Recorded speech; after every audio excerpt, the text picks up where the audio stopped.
YouTube के सभी दर्शकों को मेरा नमस्कार। आप सभी को राधे राधे, जय श्री कृष्ण।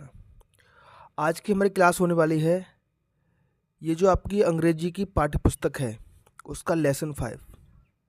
क्योंकि जब भी आप वर्कबुक हल करोगे तो सप्ताह 13 पर आपको इसी चैप्टर से क्वेश्चन पूछे जाएंगे। इसलिए सबसे पहले हम इस चैप्टर को कंप्लीट करेंगे। उसके बाद अगली क्लास में हम सप्ताह 13 की वर्कबुक पर कार्य करेंगे। ठीक है प्यारे बच्चों, तो पहले आपकी बुक का चैप्टर पढ़ेंगे, उसको अच्छे से समझेंगे। उसके बाद सप्ताह 13 के हम दिवस 1 से लेकर 6 तक के क्लास करेंगे। तो चलिए शुरू कीजिए। लेसन 5 जिसका नाम है वेयर्स द बॉल। बॉल कहाँ गई, बॉल कहाँ है। ये आपकी पाठ्य पुस्तक है अंग्रेजी की, उसी का टॉपिक है लेसन 5। चलिए देखते हैं इसमें क्या है। Lesson 5 where the ball. बेटा दो शब्द हैं इसमें, वेयर और इज। इसका कॉन्ट्रैक्शन फॉर्म है, इसको अच्छे से समझिए। कॉन्ट्रैक्शन फॉर्म देखो, शब्द है बेटा वेयर, WHERE वेयर, और इज। अब दोनों को मिलाकर के शॉर्ट कर दिया गया है, छोटे रूप में लिखा गया है वेयर्स। ठीक है, तो इससे भी प्रश्न इस तरीके के आपसे पूछे जाएंगे। Question number 1, what do you see in this picture. What का मतलब होता है क्या, डू यू सी आप क्या देखते हो, इन दिस पिक्चर इस पिक्चर में, इस तस्वीर में आप क्या देखते हो वो आपको बताना है। ठीक है, अंग्रेजी में नाम बताएंगे आप, है ना, क्या क्या आपको इस तस्वीर में दिख रहा है। तो आपको ग्रैंड माँ दिख रही हैं, तो आपको बताना है ग्रैंड माँ। ठीक है, दादी है ना, ग्रैंड माँ। और क्या दिख रहा है आपको, ट्री दिख रहा है, पेड़, तो ट्री। उसके बाद आपको घर दिख रहा है तो हाउस। तो इस तरीके से आपको बताना है अपने शिक्षक को। और क्या दिख रहा है, ये बेंच दिख रही है, बेंच, BENCH। और क्या दिख रहा है बताओ जरा, ये फ्लावर दिख रहा है, फ्लावर, सनफ्लावर है, ये सूर्यमुखी का फूल है, सनफ्लावर। ठीक है, ये दादी स्वेटर बुन रही है। ठीक, ये वूल बॉल है, ऊन का गोला, वूल बॉल, ऊन का गोला। ठीक है प्यारे बच्चों, क्वेश्चन नंबर 2 पढ़ते हैं। What is grandma doing. Grandma क्या कर रही हैं। तो ग्रैंडमा क्या कर रही हैं बेटा, इसमें वो स्वेटर बुन रही हैं। बुनने को बोलते हैं निटिंग, KNITTING। अच्छे से पढ़े बेटा, KNITTING, निटिंग, इसको बोलते हैं निटिंग। निटिंग मन होता है प्यारे बच्चों बुनना, स्वेटर बुनना, है ना। आपने अपने घर में देखा होगा, आपकी मम्मी या दादी आपके लिए स्वेटर बनाती है ऊन से। अगले चित्र की तरफ बढ़ते हैं। अच्छा बेटा, पहले ये दादी स्वेटर बुन रही हैं, तो चित्र भी अच्छे से समझें। पहले कौन सा चित्र आ रहा है, उसके बाद कौन सा चित्र आएगा, उसके बाद में कौन सा चित्र आएगा। क्योंकि चित्रों से भी आपसे प्रश्न पूछे जाएंगे, आपको सीक्वेंस बताना होगा। ठीक है, where is the wool ball. Wool ball कहाँ है, वेयर का मतलब होता है कहाँ। ठीक है, तो वूल बॉल कहाँ है, कहाँ है बेटा वूल बॉल, ये रही। ठीक है, तो ऑन ग्रास, घास के ऊपर है।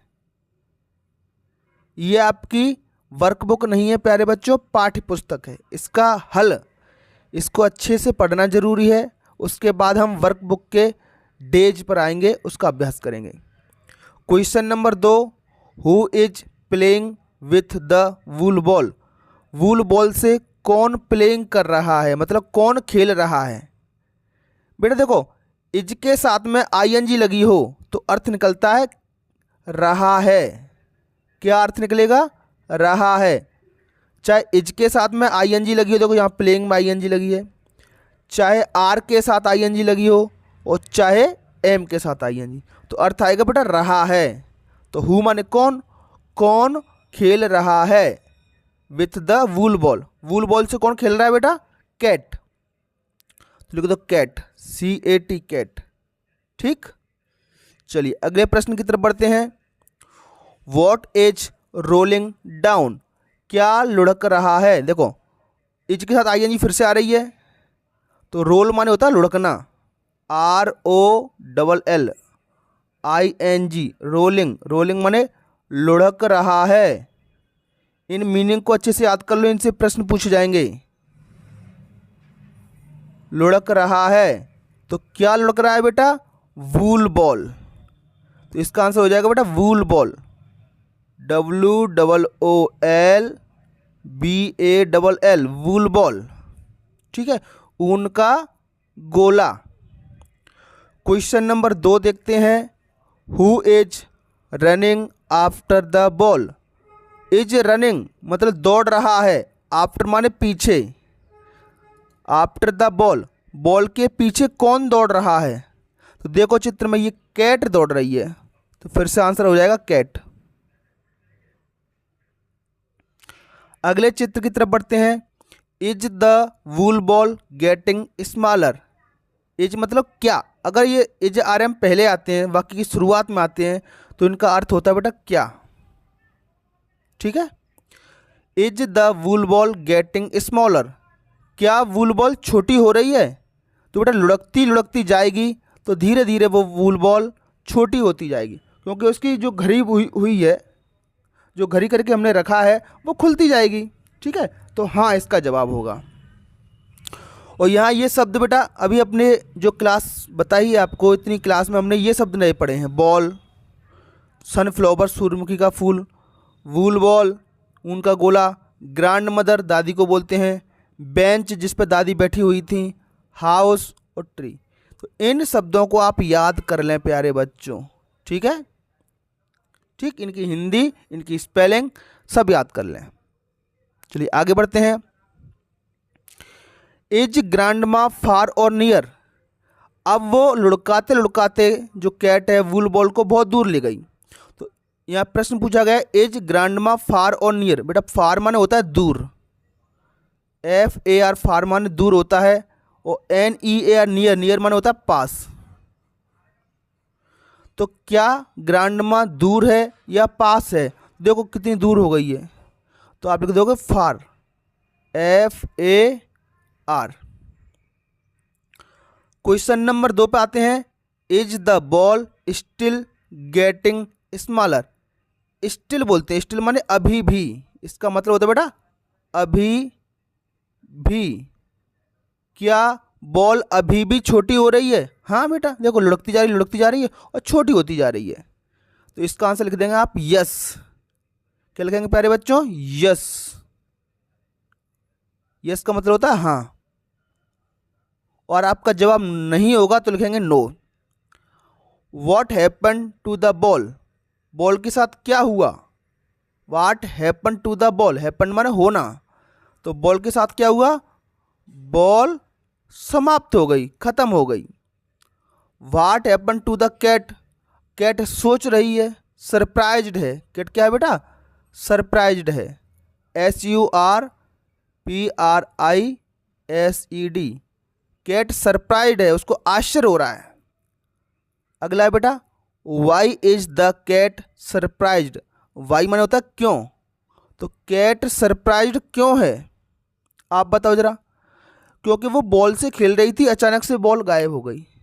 अब बॉल गायब क्या हुई बेटा, वो ख़त्म हो गई थी, उसका लुढ़कना, जैसे बॉल यहाँ से चली तो लुढ़कते लुढ़कते जाएगी जाएगी जाएगी जाएगी, यहाँ पर ख़त्म हो गई, तो यहाँ से अचानक बॉल गायब हो गई। ठीक है, तो इसलिए उसको आश्चर्य हुआ। तो ये था बेटा आपका चैप्टर, है ना। अब जितने शब्द इसमें नए आए, smaller, getting, grandma, near, ball, happened, इनकी स्पेलिंग बेटा आप याद कर लेना। ठीक है, अब यहाँ से मेरी जो अगली क्लास आएगी उसमें हम आपका सप्ताह 13 पढ़ेंगे, वहाँ पर हमें इन शब्दों की ज़रूरत पड़ेगी। ठीक है प्यारे बच्चों, तो आज की क्लास में इतना ही। आपको हमारा वीडियो कैसा लगा हमें कमेंट बॉक्स में ज़रूर बताएं। और जो शिक्षक साथी मुझे देख रहे हैं उनसे मेरा एक निवेदन है कि आप अपने अमूल्य सुझाव आपको वीडियो में क्या कमी दिखती है, क्या अच्छा लगता है, क्या और सुधार करवाना चाहते हैं आप वीडियो में, वो हमें ज़रूर बताएं। तो चलिए, थैंक्स फॉर वॉचिंग। फिर मिलेंगे एक नई क्लास में। तब तक के लिए आपका दिन शुभ हो। Have a nice day and thank you.